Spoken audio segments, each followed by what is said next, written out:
প্রিয় শিক্ষার্থীবৃন্দ, আশা করি তোমরা সবাই ভালো আছো।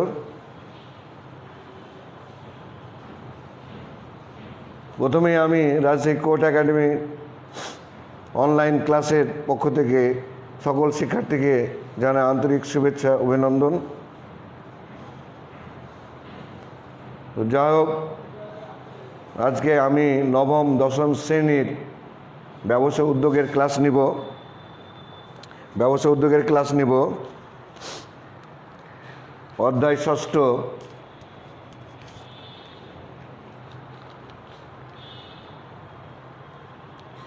ব্যবসা পরিকল্পনা। এই ব্যবসা পরিকল্পনা এই অধ্যায়টা খুব গুরুত্বপূর্ণ। আমাদের প্রতিদিন আমরা যে কাজগুলো করি, আমরা যেখানেই অবস্থান করি না কেন, আমাদের কিন্তু একটা প্ল্যান বা পরিকল্পনা রাখতে হয়। প্ল্যান বা পরিকল্পনার মাধ্যমে যদি আমরা কাজগুলো করি, তাহলে দেখবা যে কাজটা অনেকটা সফলতার দিকে যাবে। আর যদি প্ল্যান ছাড়া আমরা কাজ না করি, তাহলে কিন্তু একটা দুর্ঘটনা ঘটতে পারে। তা আমাদের চেষ্টা করতে হবে প্রত্যেকটা কাজই প্ল্যান মাফিক বা পরিকল্পনা মাফিক করা। এই পরিকল্পনা মাফিক যদি আমরা করি, ইনশাল্লাহ আমাদের যে লক্ষ্য উদ্দেশ্য আছে, সে লক্ষ্যে উদ্দেশ্য আমরা পৌঁছে যাওয়ার সম্ভাবনা আছে। তো যাই হোক, আমরা ক্লাসটা শুরু করছি। খুব গুরুত্বপূর্ণ ক্লাস। ব্যবসায়িক পরিকল্পনা, একজন ব্যবসা তার কিভাবে পরিকল্পনা প্রণয়ন করে, কিভাবে কাজ করে, সেই বিষয় নিয়ে আলোচনা করব। তো তোমরা সকলেই মানসিকভাবে প্রস্তুতি নাও এবং খাতা কলম সঙ্গে রাখো। ক্লাসগুলো খুব গুরুত্বপূর্ণ, প্রয়োজন হলে খাতায় লিখে নিতে হবে।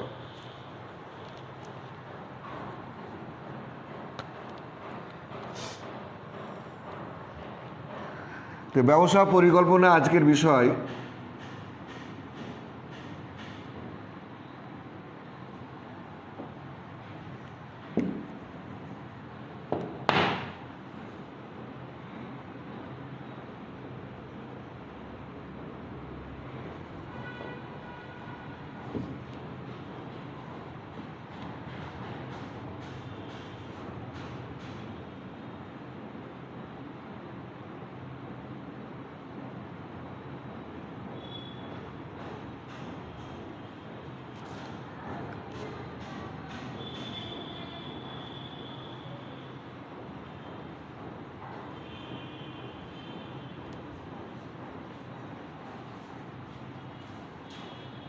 ব্যবসা পরিকল্পনা, এটাকে ইংরেজিতে বলা হয় কি? Business plan. তো ব্যবসা পরিকল্পনার ধারণা আমরা কিছু নিই, যে ব্যবসা পরিকল্পনা কাকে বলে, বা ব্যবসা পরিকল্পনা কী, বা ব্যবসা পরিকল্পনা বলতে কী বোঝায়। তা আমরা এটুক লিখি, তোমরা খাতা কলম লিখতে পারো।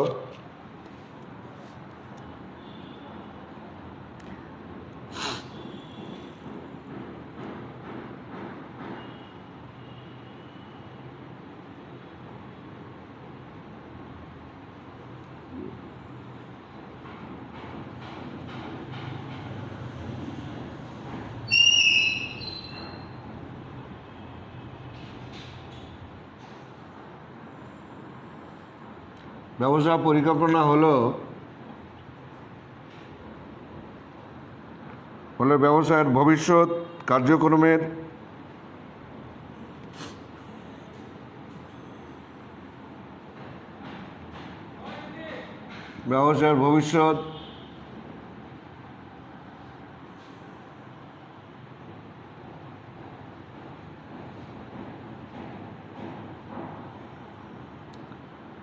কার্যক্রমের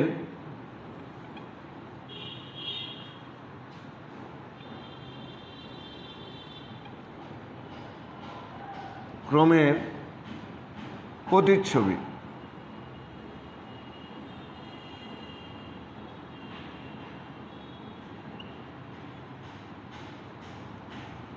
প্রতিচ্ছবি।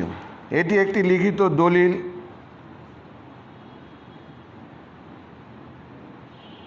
এটি একটি লিখিত দলিল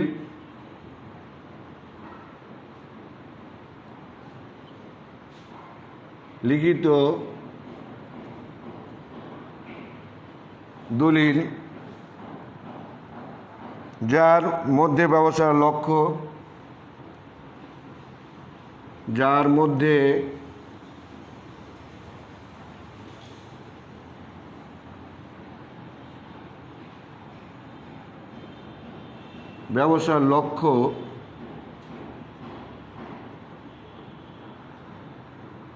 প্রকৃতি ব্যবস্থাপনা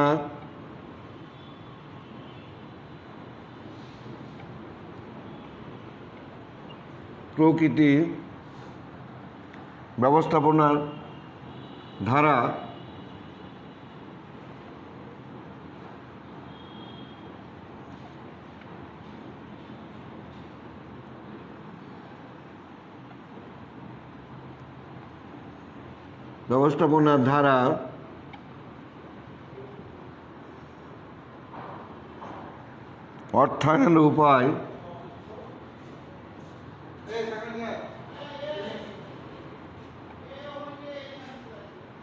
অর্থায়নের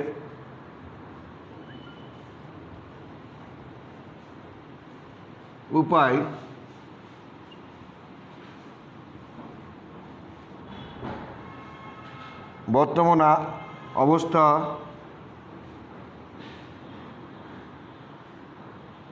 বর্তমান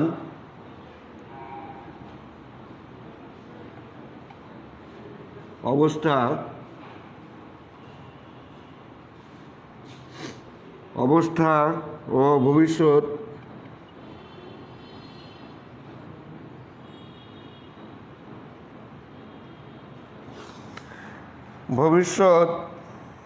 উন্নয়নের সম্পূর্ণ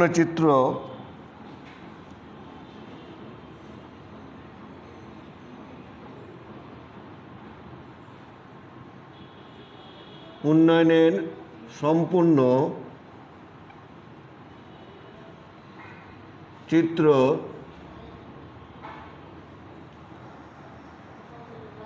তুলে ধরা হয়।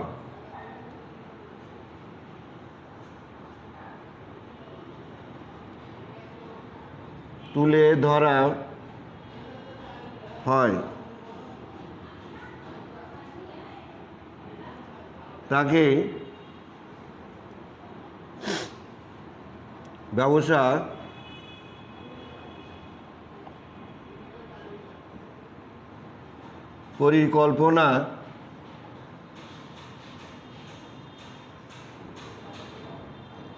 পরিকল্পনা বলে। এখন দেখো,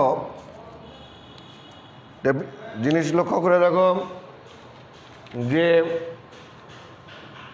ব্যবসা পরিকল্পনা হলো ব্যবসার ভবিষ্যৎ কার্যক্রমের প্রতিচ্ছবি।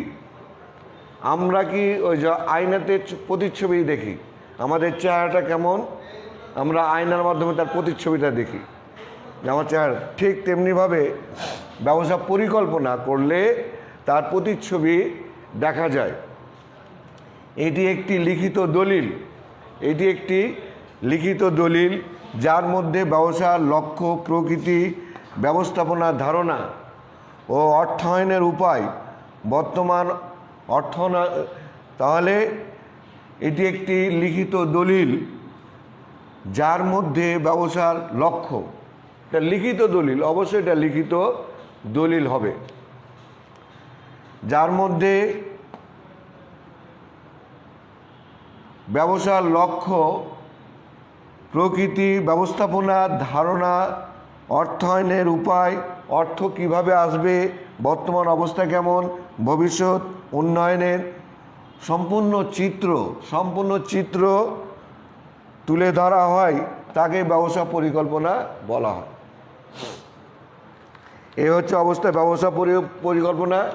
তাহলে ব্যবসা পরিকল্পনা একটি দলিল, এই দলিলের মাধ্যমে সব চিত্র তুলে ধরা হয়। এটা ব্যবসা কাকে বলে আমরা একটু জানলাম।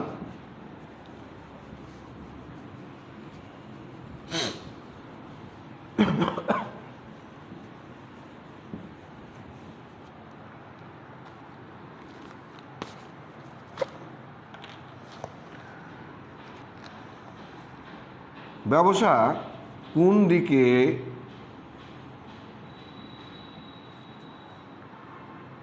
ব্যবসার কোন দিকে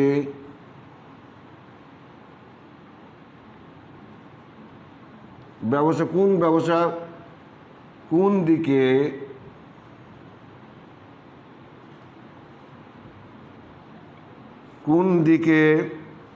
অগ্রসর হবে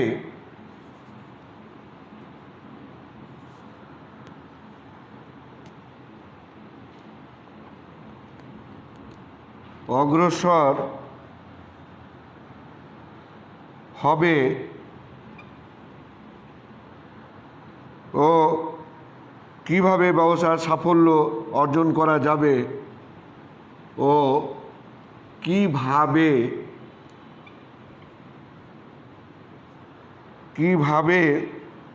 ব্যবসার সাফল্য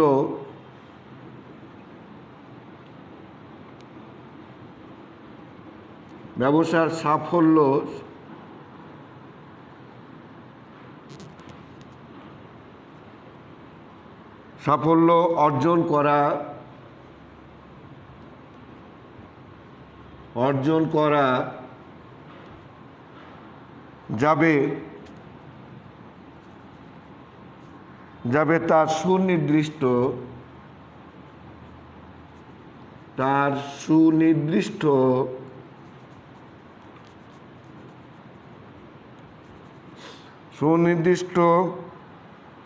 দিক নির্দেশনা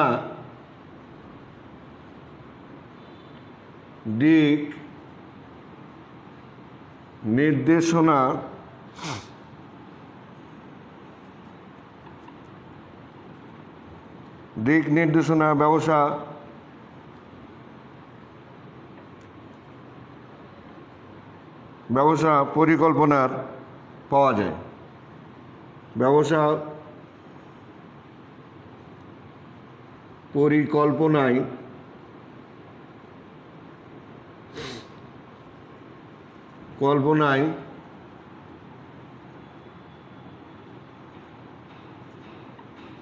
পাওয়া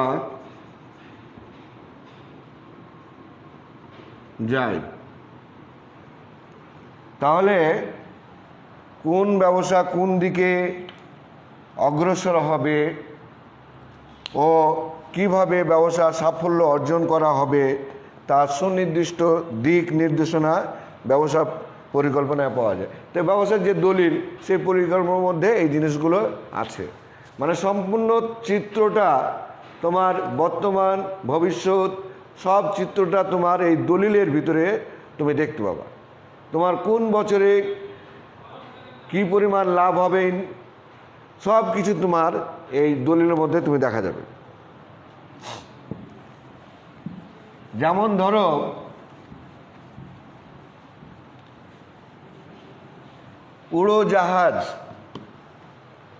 উড়োজাহাজ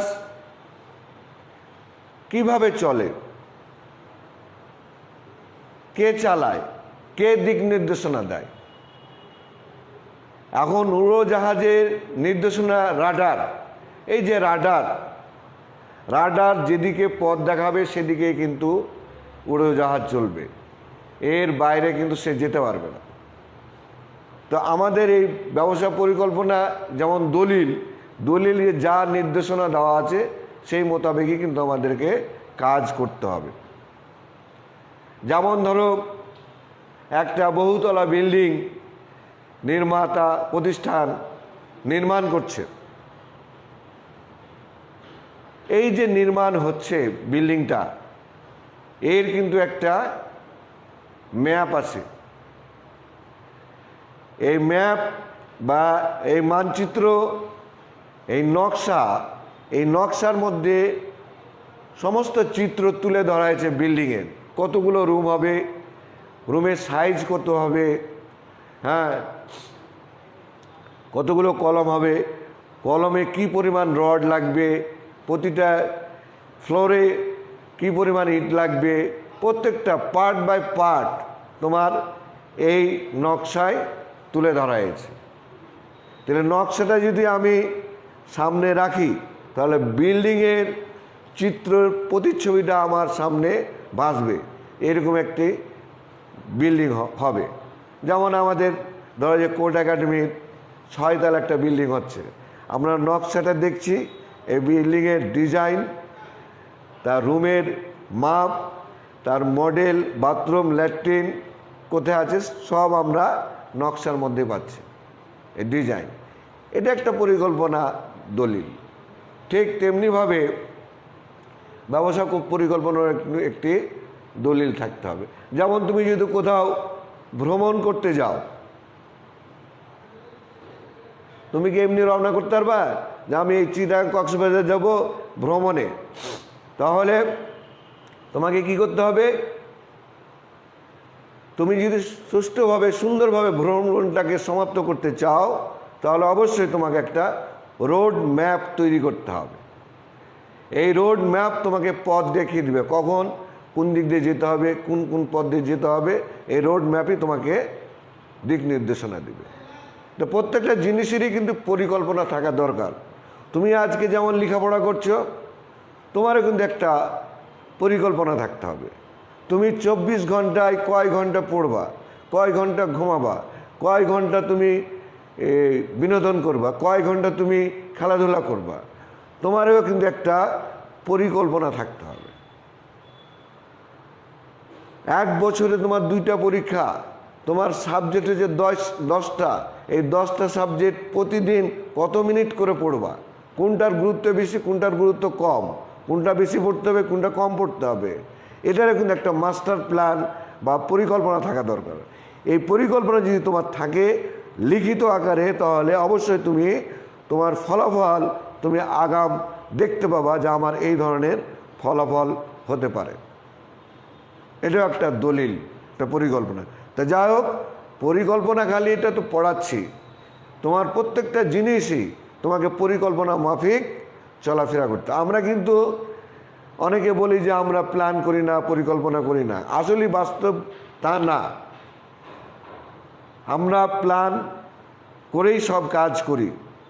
প্ল্যানের বাইরে কোনো কাজ করতে গেলেই তোমার দুর্ঘটনা ঘটবে। যেমন ধরো তুমি একটা প্যারাকে হাতুর দিয়ে কাটে প্যারা করতেছ কাঠের ভিতরে, তুমি যদি তোমার মনোযোগ অন্যদিকে যায় তাহলে তোমার হাতে হাতুড় লেগে যাবে, একটা দুর্ঘটনা ঘটবে।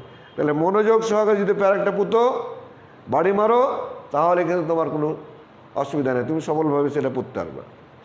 ঠিক তুমি যদি রাস্তা পার হও, এই যে আমাদের রাস্তাগুলো বড় বড় রাস্তা, বড় বড় গাড়ি চলে, রিক্সা চলে, বিভিন্ন যানবাহন চলে, এটাও কিন্তু তোমাকে রাস্তা পার হওয়ার জন্য তোমাকে প্ল্যান করতে হয়, কিন্তু তুমি নিজেও জানো না। তুমি রাস্তার পাশে যা দাঁড়াবা, দাঁড়িয়ে ডান দিকে বাম দিকে দেখার পরে তুমি তখন তোমার প্ল্যান মাফিক তুমি রাস্তাটা পার হবা যখন ফাঁকা থাকবে। আর তুমি যদি প্ল্যান মাফিক রাস্তা না পার হও তাহলে কি হবে, অমনোযোগীভাবে তুমি রাস্তা দিয়ে উঠে যাও, তাহলে কিন্তু এসে কোনো গাড়ি যে তোমাকে দুর্ঘটনা ঘটবে। তাহলে দেখো এই যে প্ল্যান কিন্তু আমরা যেমন লিখিত প্ল্যান করা হচ্ছে, আর একটা যেমন মৌখিক প্ল্যান। আমি যখন যেখানে রওনা দিব তার আগে কিন্তু আমাকে একটা প্ল্যান করে নিতে হবে। সব সময় তো আমরা লিখিত প্ল্যান করতে পারি না। আমি যেমন বাসা থেকে রওনা দিলাম, আমি স্কুলে আসব, আমি ক্লাস নিব তোমাদের একটা, এর পাশে বাড়ির টুকিটাক যদি কাজ থাকে হঠাৎগ্রাম বাজারে যাব, জিনিসপত্র কিনবো, কিনে আবার চলে যাব, এটা আমার মৌখিক প্ল্যান। তাহলে আমার আজকের দিনের কাজটা শেষ করলাম। ঠিক এইভাবে আমরা প্রতিদিন যদি প্ল্যান মাফিক কাজ করি তাহলে কিন্তু আমাদের কোনো সমস্যা হবে না এবং আমরা আমাদের প্ল্যান মাফিক আমাদের লক্ষ্যে পৌঁছে যেতে পারবো। এবার আসি ব্যবসার গুরুত্ব। অবশ্যই ব্যবসার গুরুত্ব আছে, বিজনেস করতে হবে, বিজনেসের গুরুত্ব আছে।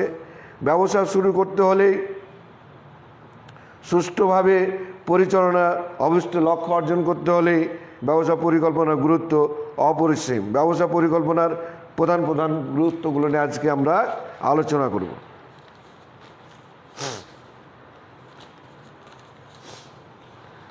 যেমন 1 নম্বর পয়েন্ট আছে গুরুত্বের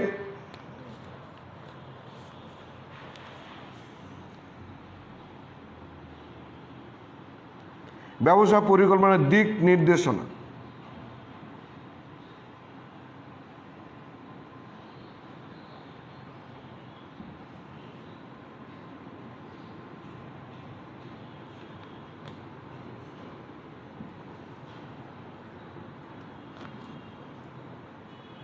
ব্যবসা পরিকল্পনার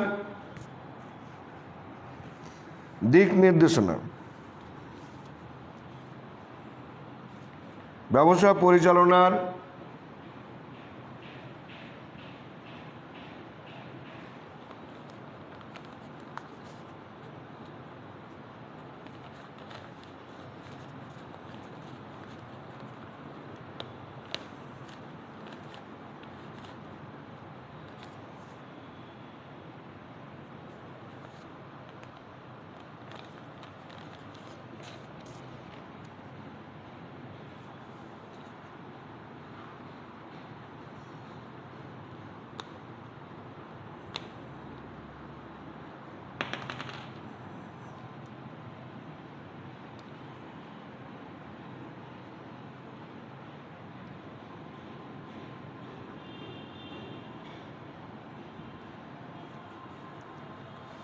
পরিচালনার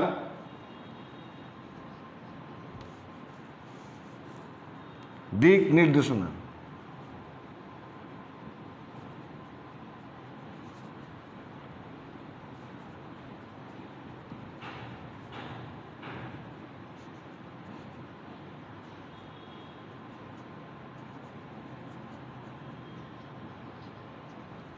দিক নির্দেশনা।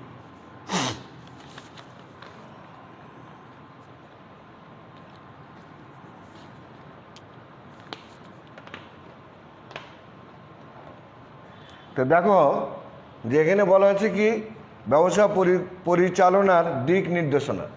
ব্যবসা পরিচালনার জন্য কিছু দিক নির্দেশনা দিতে হবে। যেমন ধরো ব্যবসা পরিচালনার লক্ষ্য অর্জনের জন্য কখন কিভাবে এবং কত সময়ের মধ্যে সম্পূর্ণ করা হবে। কখন কিভাবে কত সময়ের মধ্যে কাজ সম্পূর্ণ করা হবে, এ বিষয়ে দিক নির্দেশনা থাকতে হবে। দিক নির্দেশনা অবশ্যই থাকতে হবে। ফলে এটি ব্যবসার বা উদ্যোক্তার কাছে এটি দিক নির্দেশনার দলিল হিসাবে কাজ করবে। তাহলে দেখো ব্যবসা পরিচালনার দিক নির্দেশনার তো প্রত্যেকটা ব্যবসা পরিচালনার জন্য কিছু দিক নির্দেশনা থাকবে এবং সেই দিক নির্দেশনা মতে তোমার কখন কিভাবে কতটা সময়ের মধ্যে কাজ সমাপ্ত করতে হবে সব বিষয় উল্লেখ থাকবে। এটা একটা গুরুত্বপূর্ণ পয়েন্ট।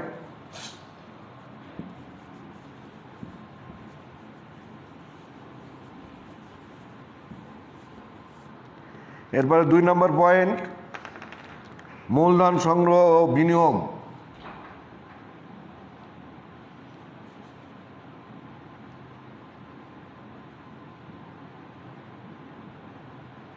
মূলধন সংগ্রহ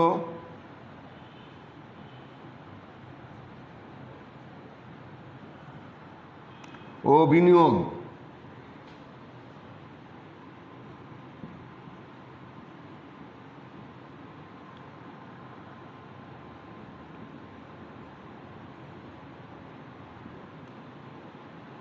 এটা একটা পয়েন্ট। তাহলে ব্যবসা পরিকল্পনার মূলধন সংগ্রহ। আমার ব্যবসা করার জন্য এই যে মূলধন আমরা নিয়ে শুরু করলাম, এই মূলধন নেওয়ার পরে দেখা যায় আবার মূলধন বৃদ্ধি পাবে, ব্যবসা বৃদ্ধি পাবে, সেই কারণে মূলধন বাড়াতে হবে, বিনিয়োগ বাড়াতে হবে। এমন এই বিনিয়োগ বাড়াতে যে অনেক সময় আমাদের বিভিন্ন আর্থিক প্রতিষ্ঠান তাদের সঙ্গে সুসম্পর্ক রাখতে হবে। যেমন আর্থিক প্রতিষ্ঠান কোনগুলো আমাদের, যেমন ব্যাংক, বিমা, এগুলো হচ্ছে আর্থিক প্রতিষ্ঠান। এদের সঙ্গে সুসম্পর্ক রাখতে হবে। প্রয়োজনের ব্যাংক থেকে ঋণ নিতে হবে। প্রয়োজনীয় অন্যান্য শুভাকাঙ্ক্ষীদের কাছ থেকে অর্থ নিতে হবে। হ্যাঁ, এইভাবে আমাদেরকে মূলধন সংগ্রহ করতে হবে। ঋণদাতা বিনিয়োগকারী মূলধন সরবরাহ পূর্বে সংশ্লিষ্ট সময়ের মধ্যে তাদেরকে ঋণ পরিশোধ করতে হবে। এটা হচ্ছে ব্যবসার আরেকটি গুরুত্বপূর্ণ পয়েন্ট, মূলধন সংগ্রহ করা এবং এই মূলধন ব্যবসায় বিনিয়োগ করা।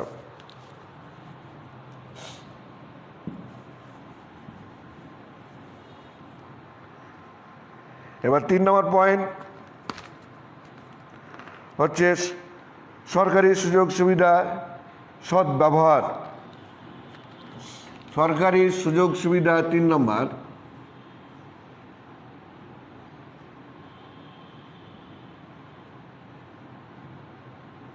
সরকারি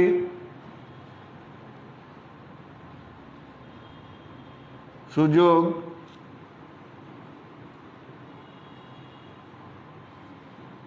সুবিধা সদ্ব্যবহার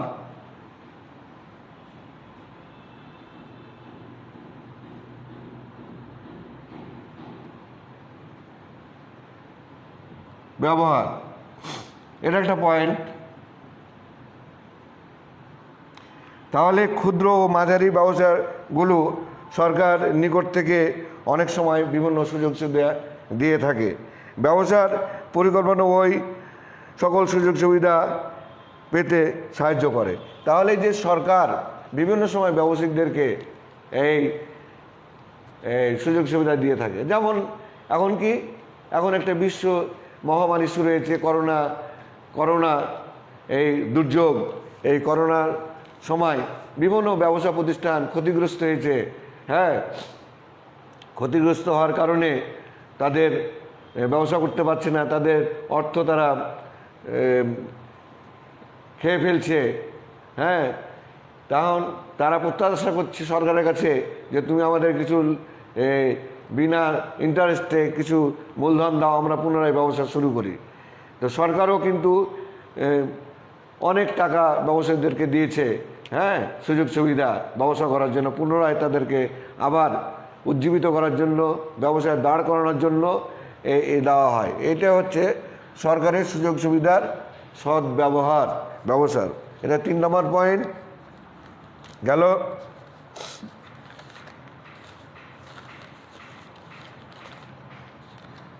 এবার 4 নম্বর পয়েন্ট আমরা আলোচনা করব।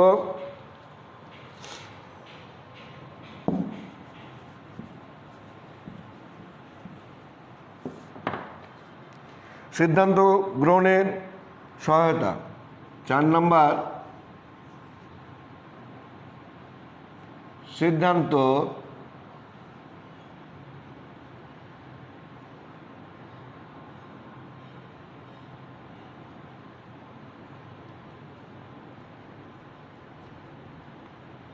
গ্রহণের সহায়তা।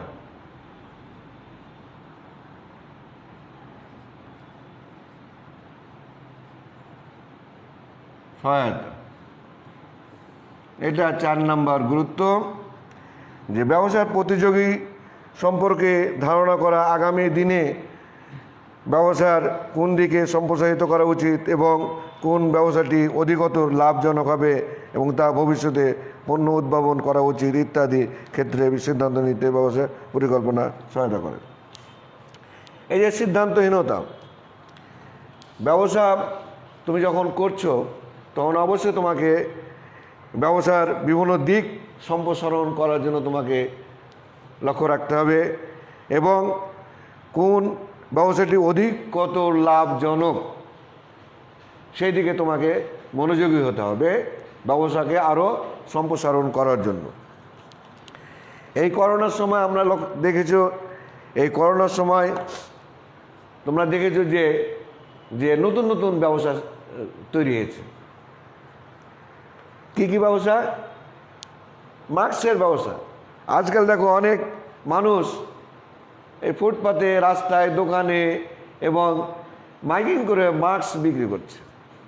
মাস্ক এটা একটা নতুন ব্যবসা। স্যানিটাইজার, হাতটা করার জন্য এটা একটা ব্যবসা। তারা পিপি, এখন দেখা যাচ্ছে পিপি ব্যবহার করছে। পিপি ইকুইপমেন্ট, পার্সোনাল ইকুইপমেন্ট, যে পিপি, এই পিপি একটা ব্যবসা শুরু করলো, গার্মেন্টস। তো নতুন নতুন ব্যবসা। তাই ব্যবসায়িকরা সবসময় চিন্তা করে যে কোন ব্যবসাটা কোন দিকে যাচ্ছে। ব্যবসা তো একই ব্যবসা একইভাবে চলে না, ব্যবসা পরিবর্তন লক্ষ্য করা যায় এবং অনেক সময় কোন ব্যবসার লাভ বেশি সেদিকে লক্ষ্য রাখে। তো এই চিন্তাভাবনা করেই কিন্তু সিদ্ধান্ত গ্রহণের সহায়তা কিন্তু নিতে হয়। এটা একটা গুরুত্বপূর্ণ দিক ব্যবসা পরিকল্পনার। তা যাই হোক, আমরা এই দুর্যোগ সময়, এই যে করোনা ভাইরাস, এর মধ্যেও আমাদের যে লক্ষ্য উদ্দেশ্য, আমাদের সেভাবে কাজ করতে হবে, বসে থেকে লাভ নাই। হ্যাঁ, স্বাস্থ্যবিধি মেনে চলে আমাদেরকে সব কিছু করতে হবে। তোমার প্রয়োজন ছাড়া তুমি বাইরে বাড়ানোর জনসম্মুখে না আসাই ভালো। তুমি যখন এই মুহূর্তে তোমার কাজ কি, এই মুহূর্তে তোমার যদি কোনো কাজ থাকে বাইরে আসার জন্য, বাজারে যাওয়ার জন্য, তাহলে তোমাকে বাসায় লিখিত একটা পরিকল্পনা করতে হবে। চেষ্টা করতে হবে বাজারে এসে তোমার নিত্য প্রয়োজনীয় জিনিসগুলো দ্রুত নিয়ে এবং জনসমাবেশ এড়িয়ে তোমাকে দ্রুত আবার বাসায় ফিরে যেতে হবে। কারণ এই করোনা ভাইরাসের সময় তোমার হাত, মুখ, নাক খুব সাবধানে রাখতে হবে। তুমি কোথাও হাত দিলা, সে হাত দেওয়া যাবে না, এই হাতটা দূরে রাখতে হবে, চেষ্টা করতে হবে। তা যাই হোক, তোমরা পড়াশোনায় মনোযোগী হবা, পড়তে হবে। না পড়লে তোমাদের মূল উদ্দেশ্য যে লেখাপড়া করা, লিখতে হবে এবং পড়তে হবে, দুটাই কিন্তু খুব প্রয়োজনীয় জিনিস। তো যাই হোক, তোমরা ভালো থাকো, সুস্থ থাকো, এটাই আমরা সবসময় দোয়া করি তোমাদের জন্য। এবং আবারও রাজশাহী কোর্ট একাডেমির অনলাইন ক্লাসের পক্ষ থেকে আবারও তোমাদেরকে শুভেচ্ছা অভিনন্দন জানাচ্ছি। আজকের মতন আমাদের ক্লাস এখানে শেষ করলাম, সমাপ্ত ঘোষণা করলাম। সকলকে ধন্যবাদ।